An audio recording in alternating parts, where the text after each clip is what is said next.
Hey folks, this is Kalani. The WoW Remix Pandaria event has seen a lot of changes over the past couple of weeks, but one thing remains the same: the need for bronze. Bronze fuels pretty much everything you want in this event, whether you're upgrading your gear or collecting mounts, transmog or other rewards. So in this video we'll go over the best ways you can farm this currency. At this point the dust has kinda settled with the big buffs, big nerfs and overall changes to the game mode, so not only are these fantastic ways to farm bronze, but you can be pretty sure it's not going to get changed or nerfed anytime soon, making them arguably the most reliable sources of bronze as well. So let's go over a few different ways you can farm the bronze currency and which we think is the absolute best way to farm right now. Now before we jump in, be sure to hit up that like button and subscribe so you never miss another video. Perhaps the most lucrative bronze source in the event right now are the big bronze rewards for reaching level 50, 60 and 70. With all three of these quests combined, you can earn 40,000 bronze just for leveling up to 70, and these quests are available on every time running character. Basically, for each character you get to level 70, you will earn 40,000 bronze minimum. You will also probably earn a good chunk along the way. Speedrunning to level 70 on this character, I earned about 30,000 bronze, which brings my total up to 70,000 just for this one character, which will let me pick up a whole bunch of transmog and mounts and tick those off my goodies list that I want to acquire over the course of this event. This was one of my faster ults, clocking in at just under 5 hours, but this was by no means a min-maxed or streamlined run, and it still had a good chunk of AFK time mixed in there, so you can level very quickly, and it's not just the 40,000 bonus bronze, you actually earn quite a bit more just through the leveling process as well. So if leveling up is one of the best ways to earn bronze, the faster you can level, the faster you will earn bronze. Makes sense, right? So let's talk about how you can level very quickly to get a new character up to 70 to maximize your bronze earnings.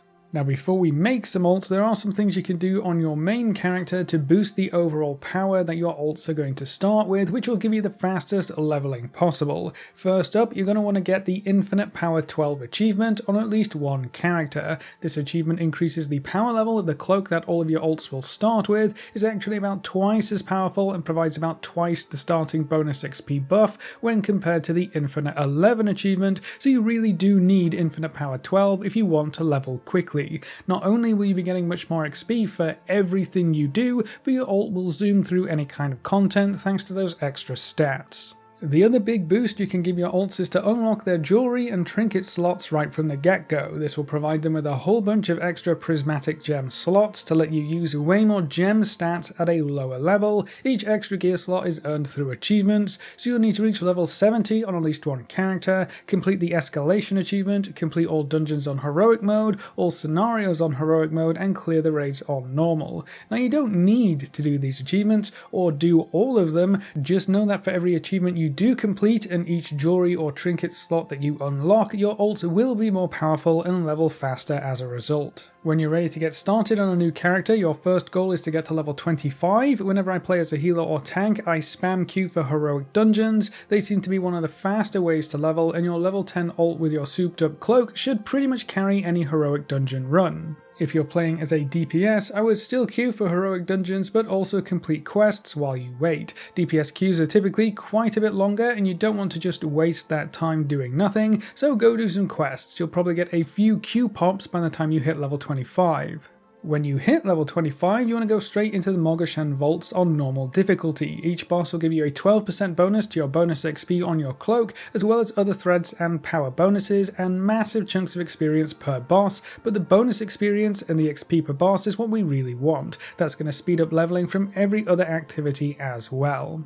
After that first raid run, you'll want to run dungeons or quest up to level 35 and then do the Heart of Fear raid on normal as well. Same thing, same reasons, we want more bonus XP and the raids give massive experience as well. By the time you're done with Heart of Fear, you should actually be level 40 or close enough, so you can go into the Terrace of Endless Springs raid on normal as well and knock that out. At this point, you should be around level 45 with a massive bonus XP buff.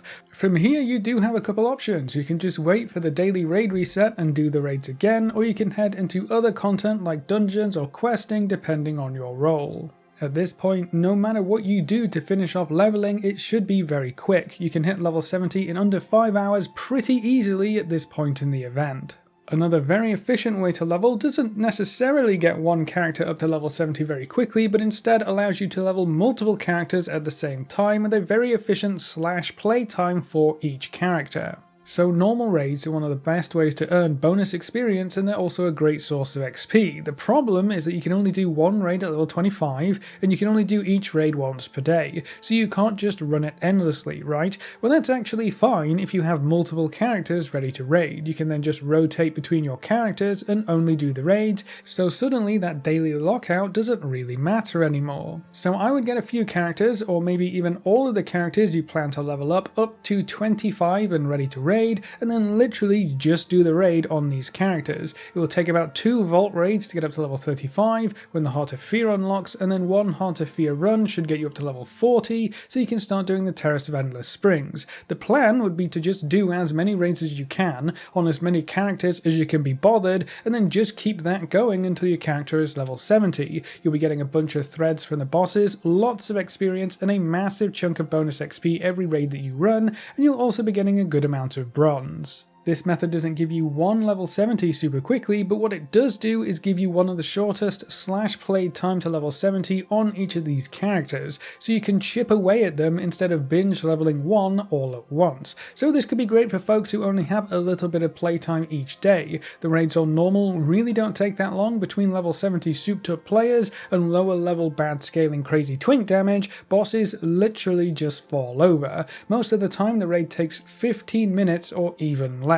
Terrace can take less than 10 minutes, so they really are that quick. This also lets you get all your characters ready for the War Within and level up as many classes as you want while earning massive amounts of bronze. The other option that you have is to make the strongest class that you can and just repeatedly make characters to get to level 70 and then restart. If you aren't going to use these characters in the War Within, it doesn't really matter what class they are, so you want to pick the strongest class with the most advantages, which seems to come down to Holy Priest right now. You can use a few different classes, but Holy Priest seems to come out on top for 3 major reasons. First, they're a healer, so they get the fastest queues of any kind of content. 2, they have access to a powerful AoE spell in Holy Nova right away at level 10, and then 3, they have a broken combo with the Searing Light Tinker gem. If you get the Searing Light Tinker early, nothing can stop you. I'm not entirely sure why it's so broken with Holy Priest, but look at what you can do when you start joining raids. It's kind of insane. It works fine in dungeons too, but the more targets you have to heal with Holy Nova, the better it's going to do. So if you want to level something up that you don't really care about keeping just to get that big chunk of bronze and either forget about the character or just straight up delete it after you spend its bronze,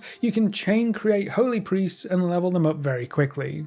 Now, if you want to take this one step further, there is an extreme version of this kind of leveling strategy. Everyone has probably noticed at this point that you kinda get weaker as you level up. That's one of the big issues with WoW Remix, because in a mode where you're supposed to be able to be OP, you definitely don't feel like it while leveling up until you get a good amount of bronze and threads under your belt at max level. Then you start to power up again. But what if we could stop leveling but still collect threads? That would leave us in the super OP level bracket while continually powering up. Well, there is one very easy way to do that. You can make a starter edition or a free trial account completely for free. These accounts can play WoW Remix just like any other account, but they cannot get past level 20. So they are hard capped at level 20, keeping them in that really weird powerful scaling bracket, and you can keep getting more powerful thanks to the mostly uncapped cloak and the new spool and thread rewards. Perhaps one of the most important factors here is that your cloak and jewelry unlocks are account-wide,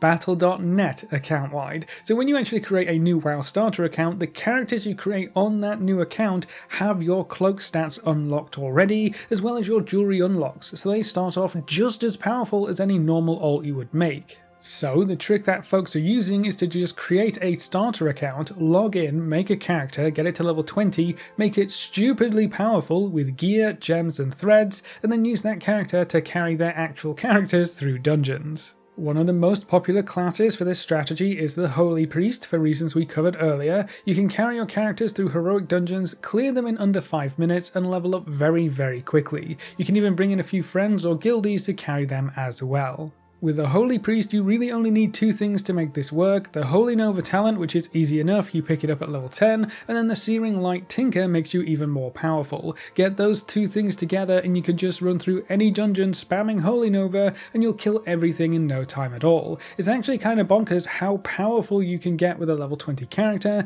It kind of feels like this is what the mode was supposed to be about. If you want to give this a try and make a starter or trial account, just log into your battle.net on the website, go to games and subscriptions, scroll down to starter editions and PTR, and create a new starter account there. You will need to have two versions of WoW open to boost yourself, so it's a bit of extra work, but there are some interesting and fun shenanigans you can get up to.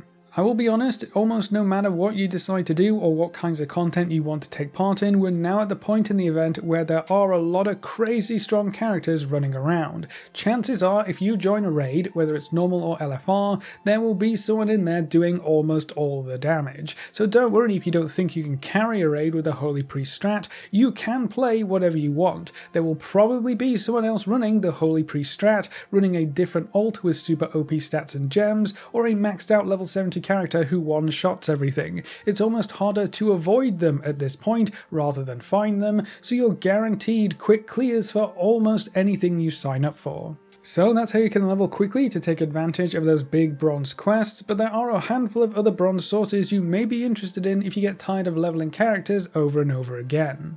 The various daily quests and daily first time queues can reward you with a nice chunk of bronze for the time investment. Between the three daily quests, the random normal and heroic scenario and normal and heroic dungeon queues, you can get almost 9,000 bronze per day. The great news here is that the more characters that you level up, the more characters you have who can benefit from those big daily rewards up at max level. So leveling not only provides you with a very big chunk of bronze to spend on all these lovely rewards, but it gives you more opportunities to earn more easy bronze later on as well. Raids are also a great source of bronze just in general. The higher the difficulty you run, the more bronze you're going to get. Heroic raids can be pretty hard. You usually need at least one or two big carry players to get them done quickly, but they can reward you with massive chunks of bronze. So if you have friends or guildies who you can jump in with, this could be another option for some efficient bronze farming. This is definitely the least accessible option though, so be sure to keep that in mind. And of course, pretty much everything in the event does reward you with bronze, so whether you're working through the raids, spam running dungeons or scenarios, or just joining the latest monster farm that will probably get nerfed, that will all earn you bronze. Leveling just happens to reward you with a massive amount of guaranteed bronze and lets you level up ults at the same time. That's why I think it's the best option if you want to unlock all of the rewards in the event in a timely manner. But that's the fastest and easiest ways you can farm bronze in the WoW Remix Pandaria event, so that's it for this video. How are you going to farm your bronze? Have you started leveling up all your ults yet, and how many rewards do you still have left to pick up? Leave all your thoughts in the comment section below. A big thank you to all of our supporters over on Patreon and to all of our members here on YouTube. You can see the names floating by on screen. If you'd like to add your name to the end of every video with a special shout out at the start of the next video, you can find links in the description over to Patreon and click the join button just below this video. And if you want to see more videos like this, make sure to subscribe and ring that notification bell so you never miss another video. Thanks for watching folks, good luck and have fun, and as always I will see you next time.